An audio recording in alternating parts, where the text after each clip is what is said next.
The Mohammedan Muslim media and individuals, as well as so-called Arabists, incessantly speak in invariably glowing terms of the contribution of the Mohammedan Muslims to human civilization. What is the reality? Before I address this question, there is an extremely important word that has to be defined first, which is at the root of this discussion. This word is civilization. According to the English language, it comprises a society which is in an advanced state of social development, with complex legal, political, and religious organizations.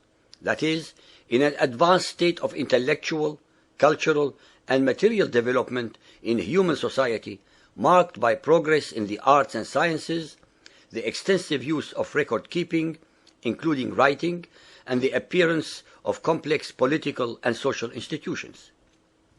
Like everything else about Mohammedan Islam, facts and reality are contrary to all their exaggerated and invariably false and wishful thinking declarations.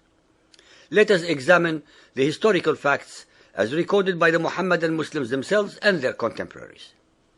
In the Arabian Peninsula where Muhammad was born, the Arabs were among the most illiterate, superstitious, and unlearned nomadic and semi-nomadic people in what we call the Middle East today.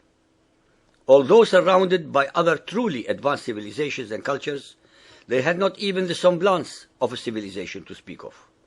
They had no central authority such as a king or a priest-king, no government, no army, no civil service, no arts, no sciences, and no record-keeping.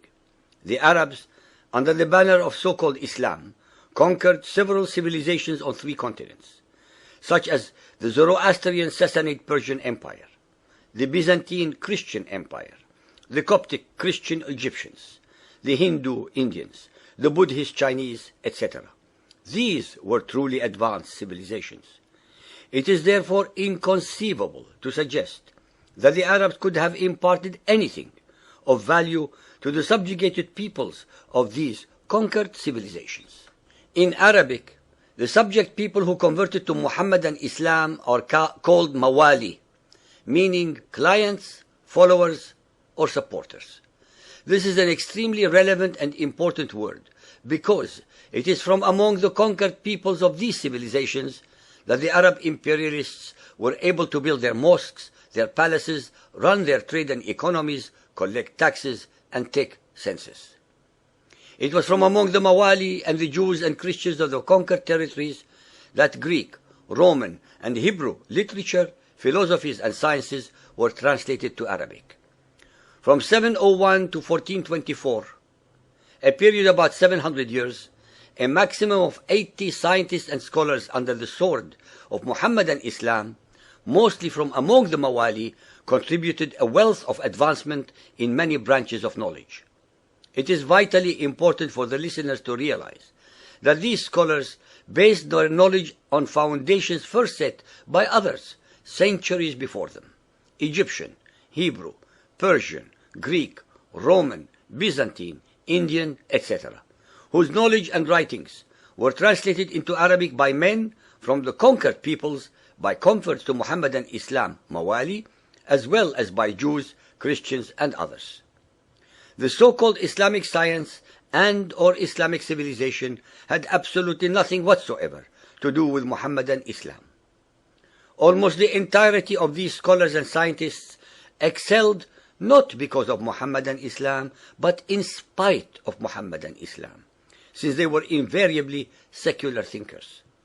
No knowledge whatsoever in the sciences, arts, engineering, architecture, philosophy, etc., etc., can possibly sprout under fundamentalist Mohammedan Islam, because the only knowledge that fundamentalist Mohammedan Islam can recognize as valid and worthy is knowledge of the Quran, which they call ilm. Out of the 80 or so scientists and scholars mentioned above, only a handful were pure Arabs. The remainder were Persian, Turkic, Jews, Christians, Kurds, Sabaeans, Spaniards, North Africans, etc. In reality, this science and this civilization should be and must be called Mawali science and or Mawali civilization, because Mohammedan Islam contributed absolutely nothing to its evolution, propagation, and or establishment. Nothing of value in human intellectual endeavors can possibly be created or grow under fundamentalist Muhammadan Islam. Muhammadan Muslims listening to this chapter of our series will be outraged at such statements. Well, let them think about the following facts and find out the common denominator that underlines them. 1.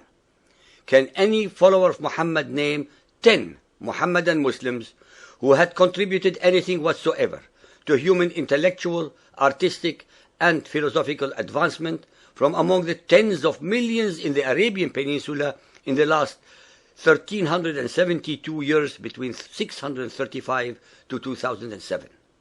2. Can any follower of Muhammad name 10 Muhammadan Muslims who have contributed anything whatsoever to the advancement of human knowledge in the sciences, arts, philosophy, theological discourses, etc., from among the hundreds of millions of Muhammadan Muslims in the world during the 500 years from 1450 to 1950 AD? The only reason that they cannot find these scientists or scholars is because fundamentalist Muhammadan Islam cannot survive under the bright light of knowledge, freedom of thought, freedom of expression, freedom of religious belief, and or freedom of intellectual dialogue and debate, because the best and most perfect system of fundamentalist Muhammadan Islam is that of the Taliban in Afghanistan, a state of mind-boggling ignorance, religious intolerance, hate, terror, and utter stupidity. Fundamentalist Muhammadan Islam can only survive in darkness, and as we know, very little, if anything, can bloom and prosper in the dark without sunshine. That is why very little knowledge, if any, emanates from over 50 Muhammadan Muslim states in the world today. The above statements and facts are available for all to read, and no amount of Muhammadan Muslim anger, diatribes, hate-mongering threats, and terror can change an iota of them. Muhammadan Muslims thrive in the twilight zone of denial and of blaming all others, the denial of facts, the denial of reality, the blame others syndrome. For as long as they are not willing or able to face facts, Muhammadan Islam and Muhammadan Muslims will continue to remain forever fixed in the time warp of the 7th century, the time of Muhammad and his Quran.